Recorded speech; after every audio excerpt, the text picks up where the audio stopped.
Now, a while back, we talked about Perfect Effects, Perfect Beast, Megatron Dragon. At the time, we didn't really have a name for it.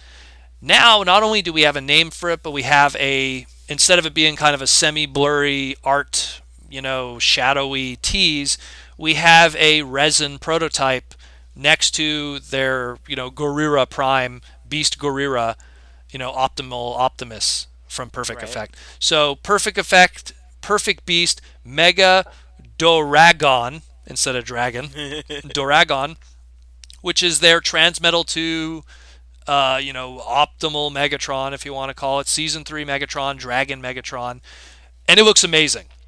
It looks really really good. Um, Really matches the character model of how it looked on the show. The original toy of this from Beast Wars, um, it got a lot of the visual cues across, but because it was also cemented in this gimmick that existed at the time Oh, that was shared with Tigerhawk, which is they kind of had this like cockpit thing going on yeah. that it was supposed to be called Spark Pilots, and in Hmm. the end they ended up not using it, where they were going to have these little drivers and these little cockpits and stuff, and that was put in there. And then on top of that, the fragility of Transmetal 2 Megatron throughout the years, people are starting to now find them where the feet of the robot mode are broken from Oh, from the ankle, because it was a very thin kind of pinkish red plastic that got brittle throughout the years, and so a lot of them get found with broken feet. Although most people, this isn't like a GPS kind of situation where yours is going to be broken too if it's been sitting on the shelves all these years. It's just a lot of times when they get shuffled around, if people have them in bins, when you go to like hmm. TF conventions and people have stuff in Ziplocs and bins, a lot of times now they're finding them broken because even just the most little bit of stress put on it fractures that area. So it's nice Uh, to have something that's an update of a classic character, but also a toy that'll hopefully be a lot stronger. well, Something. its feet look very, very Yeah, chunky in these it's a shots. lot. It's a lot nicer. It looks really good. I like that they kept the scale with their Beast Gorilla. Um, the only thing that they kind of engineered out was the original toy had a missile gimmick on top of his head, which he never used in the show anyways. Hmm. So it's fine that that got engineered out. They went more for just show accuracy. He looks great. He has a lot of different poses. It looks like he's going to have probably maybe a missile launch gimmick or something with his dragon head, which is Hmm. cool too. Like it looks like they're trying to keep something like that. The wings look great. They unfurl cool. He comes with swords, which originally the original toy did not have. Right. From what we see, we have one photo of the alt mode thus far, and it looks pretty good. But again, as long as it does the job, I always feel. I think I think also we have two faces on him too. Oh yeah, There's a smirking face and then there's like a normal like serious there's face. one shot where it's him pointing his dragon head forward, and it looks like he has a smile, and the other one he Yeah. doesn't. This is something that Perfect Effect did with Gorira also, so it's Hmm. not a surprise that they're. Not to mention, we're seeing this. We just had the discussion with Dinobot. It seems Yeah. that you know this is just like when we're talking characters that emote, it's Beast Hmm. Wars. Yeah, I for love sure. G1, but I mean, I could show you all of three facial expressions of Hot Rod from the '86 movie, and it's just because it's G1. It's old. I don't blame Yeah. it. You know what I mean? It is what it is. And same thing with Prime. Well, it's a mouthpiece, but there's, with the exception of a Starscream and a few other characters, facial expressions weren't really a thing in G1 for most characters. There was there's the old term in the Transformers fandom. They call it the dull stare, which is Right. it was attributed to Pat Lee's art style at the time, where a lot of his characters kind of had only one facial expression, Hmm. and or dull surprise, that was the term. And so where Beast Wars came around, Mainframe was doing its thing, and all these characters emoted. They looked beautiful, and they had smirks and smiles, and you almost feel like Surprised you faces. could watch it on mute, and you could almost tell, from body language and how the characters looked on their facial expressions, what was going on a conversation. So when, no surprise, when Beast Wars went into the Masterpiece era, they really ushered in the different face swaps where, yeah, the Seeker Jets really were the first ones to have the face swap with Starscream having a smirk and his regular face. But it wasn't until Primal that it's like, oh, we're going to have multiple faces. You're going to Yeah. have this face, that face, this face, that face, and then the alt mode will have faces too. Gorilla face. So, and it's the same thing. And they did it with Dinobot, they did it with Cheetor. And so it's no surprise that even the third party guys are going, you know what? It's going to have multiple faces. That Oh, this is I a think I think something else we overlooked was that the original toy, Megatron's dragon head had no hand, right?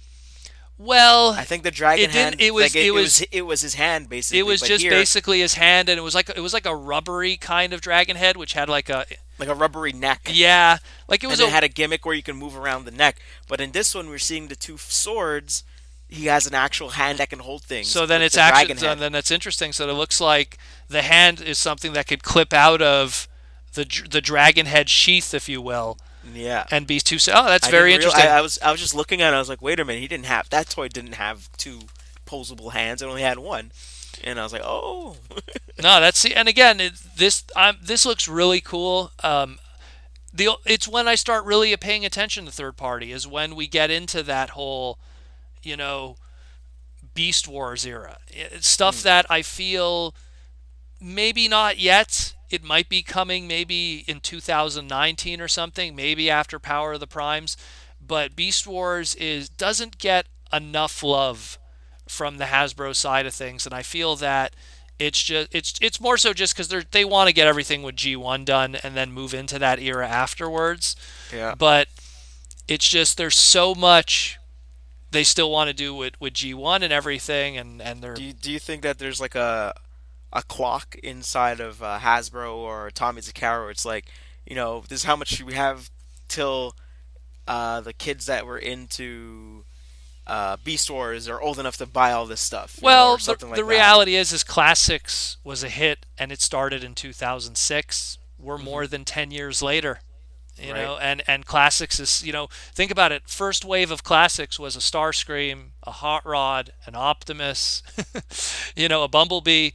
We Yeah. look at the first few waves of Titan Returns. It was a Hot Rod, a Bumblebee, an Optimus, a Starscream. We look at Power of the Primes, a Starscream, an Optimus, a Hot Rod.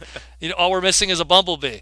That's Um, true. so I mean, it's. I think that the clock has already clicked. I think that the Beast Wars kids, who are 5, they're 25 now, Yeah. and they have the money. They have the. It's just that I think part of me feels because Beast Wars didn't have as huge an impact in Japan as it did in America.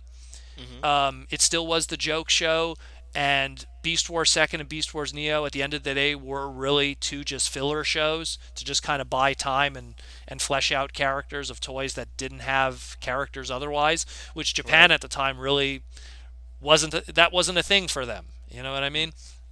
For them, it's like, well, why? Us, we were lucky because G1, most of those toys, when there was a television show, most of those toys had characters on the show most of the time. Not always, but Hmm. most of them. And then by the time the show was phasing out, that's when they got ambiguous with pretenders and everything like that. And yeah, okay, you could Right. argue Right. the Master Force and Japanese side of thing, but I Like mean, one thing I thought was really funny was in Return of Optimus Prime, where they're basically doing the road call, and it's like, here's this set of toys. There, we said their name, they transform. Here's this set of toys. oh We said yeah, their name, they transform. Who are they? You don't need to know. They're these guys. Return Moving of on. Optimus Prime, despite the fact that it was two separate episodes of season 3, uh, was really intended. Probably, I mean, you own the VHS where it's kind of Yeah. like a movie. It was really intended as a pseudo made-for-TV sequel to the '86 movie, and Mm, a scene like that with Rodimus doing the roll call is something that is more in tune with them going, well, this is a standalone movie. People are going to be watching this standalone movie. Let's introduce some toy product. So, I mean, anyways, we're kind of getting off topic, but it's just, sorry. no, it's fine. It's fine. But it's just, I find that it's really cool to just see this kind of stuff in perfect effect. It's really great that they're doing it because it looks like right now, we have Beast Wars Megatron supposedly coming. And then after that, I mean, it's going to take us quite a while. I feel that they're going to want to get through a lot of season 1 stuff, and then they're Right. probably going to want to get through some season 2 stuff before they even consider the likes of a Depth Charge or a Beast Wars Transmetal 2 Megatron or a Tiger Hawk. So I don't Oh like it. yeah. Those are the more far flung characters. If Takara is going to do anything from a masterpiece nature, so it's good to see that the third party guys are getting their fill right now. And as long as it's affordable, and Beast Gorilla was pretty affordable, so as long as it's affordable, I have no argument with that. When it's like a $300 third party toy, that's one thing. But then I would expect it to be an official product. But when you're talking something that's barely $100, it's something that's a lot more reasonable. And there's no price yet for this one, but Nope. I mean it's probably in that same range, I would imagine. But otherwise, I mean, I dig it. I think it's really cool. I want to see color images. Ooh, those are gonna be amazing. I mean, like if that other third party Megatron like this version, like I think it was like a play on the the last BotCon Megatron Yeah. that was done. Like if those colors are really nice, I'm pretty sure it's just gonna knock it out of the park. Oh well.